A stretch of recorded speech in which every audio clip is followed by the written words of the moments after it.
in the book, I make it pretty simple, and I try to kind of give you a kind of a roadmap, if you wish, on how to really understand yourself at a deeper level.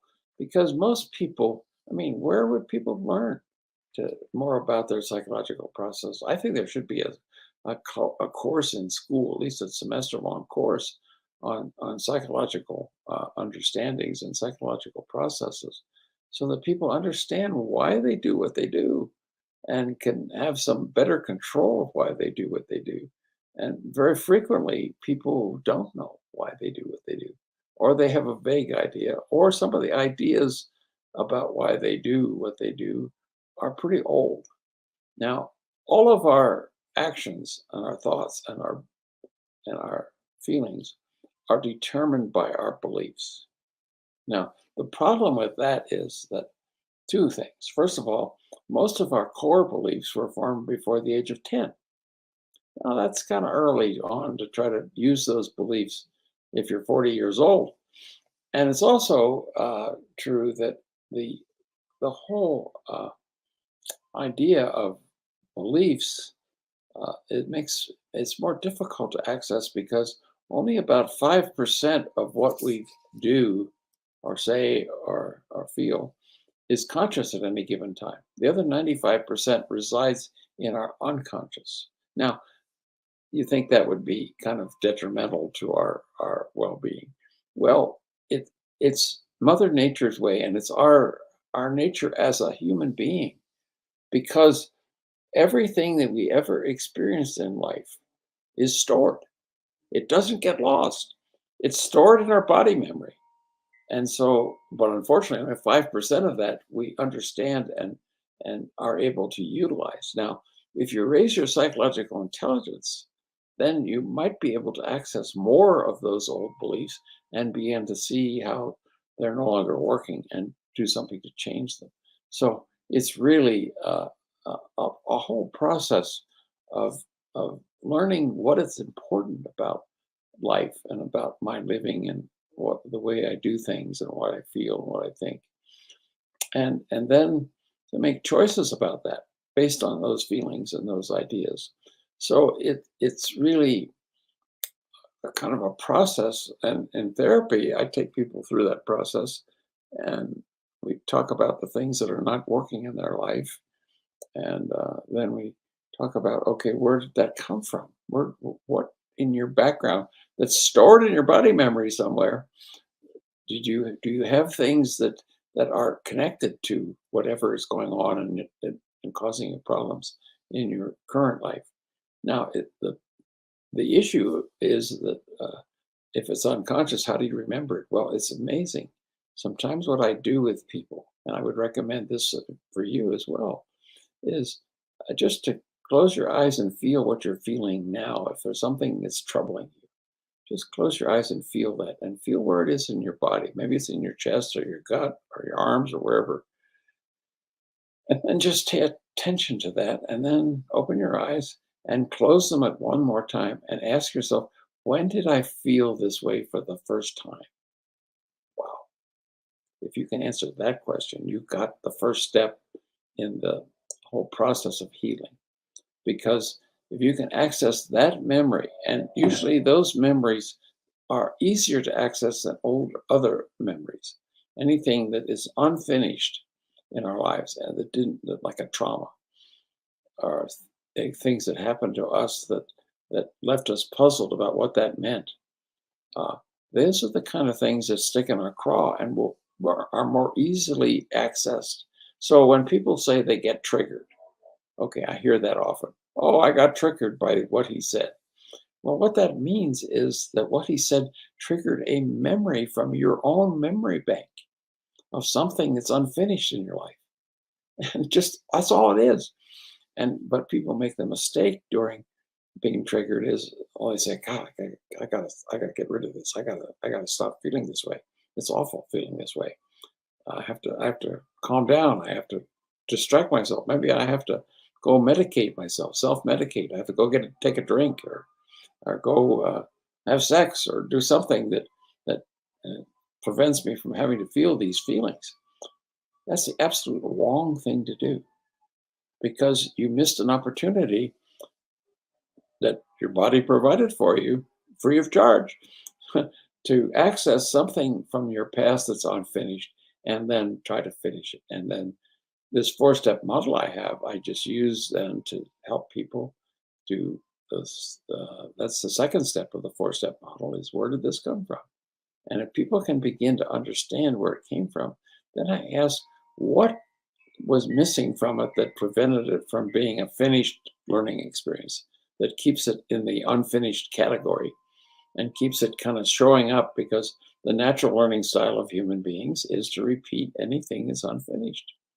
And so every time something triggers your memory, it's an opportunity to finish it. So then the third step I ask people to think about is what would what would that be that was unfinished? Maybe you didn't get to say what you needed to say that would have might have made a difference. Maybe you would have liked to have heard something from some of the people involved in the trauma that would have changed the whole thing.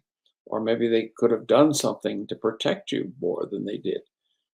So we look at what could have been missing in that incident or series of incidents or learning experiences, I call them, that prevented you from finishing that. And the analogy I use is that when you first learned to drive a car, there was a lot of things to remember.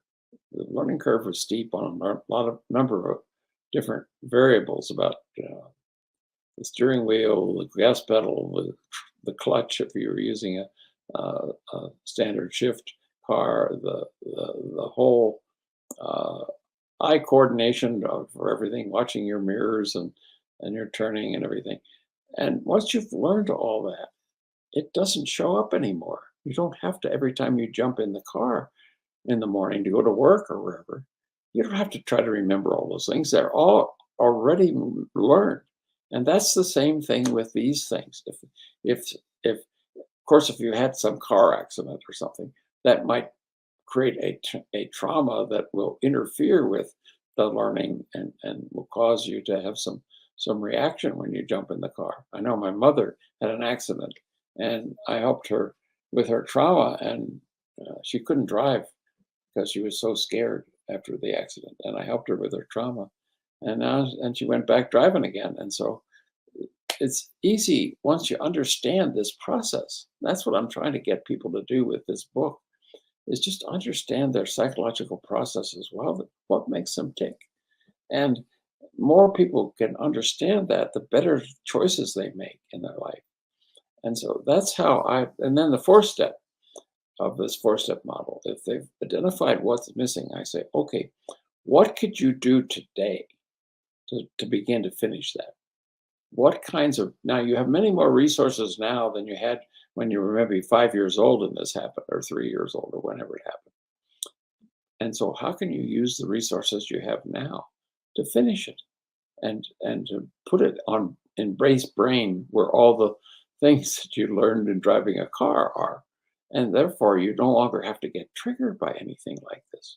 So if you just understood that one thing, that when you get triggered, it isn't something to avoid and try to calm down from. It's something to ask yourself, oh, where does this come from? This is a memory of something that happened to me in my past that's showing up now to tell me it's time to get finished with this. So when you get triggered, it's just your body saying, pay attention to this. And that's the first lesson that everybody should have when they're trying to, I mean, it's inevitable that things will happen. People will say things, people will do things that will trigger us. And we always think about, well, why did that person do that or say that? It must be their fault. Oh, no, it's just they're being actually an ally. They're helping you. They're helping you they're providing some kind of stimulus that's similar enough to the original kind of unfinished learning that it shows up and you get a memory of the unfinished learning, the original unfinished learning. And then your job as an adult is to figure out what can I do now to change that? What can I do now so that I don't have to get triggered by that kind of expression or that kind of action in the future? And that's what I call healing your trauma. And so I don't even use the word trauma anymore with my clients. I just talk about the 4-step model and take finishing unfinished learning experiences from your past. And so that's that's the model that is in the book about how to begin to gain more psychological intelligence. Now, I have another very direct way that in the book that I recommend. I have a self-help self-quiz. Ben, you can put that up on the screen. Yeah, and this one has 36 items on it. Each of them reflects. Each of them becomes a chapter in the book. This is in the first or second chapter in the book, and it's something for the reader to fill out and score. And you're asked on each of the items. Keep it up there, Ben, for a little longer. I want to refer to it. Uh, uh, you're asked to take each of these items and decide on a scale of 1 to 10 how much you have accomplished with that item. 1 indicates that you have a long way to go on accomplishing things. And then 10 would indicate that you pretty much have mastered that. So it asks you to reflect, self-reflection again, on your answers to this. And if it shows up that you gave yourself a 5 or under, then that would be a place to start. That'd be a step 2 to start in terms of learning about your psychological intelligence and how do you increase it. So if you, in number 1, it says, show up and tell the truth. Well, if you mark that a 4, because you're not so good at that. So then you would go to that chapter and you would read the chapter on what that means. And then at the end of the chapter is a link to a workbook. There's a 200-page workbook with this book. And each chapter has a specific self, self-assessment, first of all. Self-assessment or self-reflection, if you wish, tools helping you understand what this means, what you're experiencing, and then also tools on how to change it and how to reflect on it and make some better choices and better decisions around that one, and learn how to improve your ability to show up and tell the truth. So each of the items in the inventory gives you an opportunity to go to the specific chapters. Then, after you've filled out this self quiz at the beginning of the book, to just go to the chapters where you scored 5 or less, and read the chapter, and then go to the workbook and do whatever the exercises are that the workbook suggests to help improve your score. And so I think sometimes it'd be easy to overlook some of these, but I think I've covered the waterfront pretty far with 36 items. And taming your shame, asking directly for what you want, connecting the dots, regulate your emotions, establish your boundaries. I mean, everything that would help you live your life more authentically is in this inventory. And it gives you an opportunity to very specifically you don't have to read the whole book. If you just want to read the chapters where you scored low and work on improving, that would be a great use of the book. Now, I obviously recommend you read the whole book and make sure that you have an accurate picture of each of these items as they appear in your life. So it gets to a point of helping the reader demythologize therapy. I have some critical thoughts about the current therapy model, which I think isn't the best model for therapy, but basically it's the one that we use the most often. So and anybody who comes to therapy who's been in therapy in the traditional model, I usually grill them a bit first before I even talk to them. I say, well, if you've been in therapy, how was your therapy? What did you like about it? What didn't you like about it? What did you find helpful, and what did you find not helpful from the therapist? That gives me an idea of where to start and what to avoid with that client if they had a client that basically sat and listened a lot and didn't say much, and they had an objection to that, then I'm certainly know that I'm not going to be doing that with them because they already experienced it and hasn't been successful.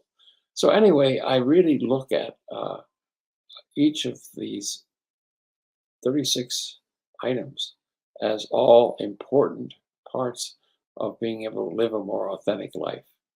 And also, in order to do that, of course, you have to raise your IQ, your psychological intelligence. And therefore, reading this book and doing the exercises in the book will do exactly that. You will begin to understand more about who you are, why you do what you do, why you say what you do, and why you feel what you feel. And that's the objective of the book, is to give you the tools that help you better understand psychologically your own processes and why you do what you do, why you live the way you live in your life.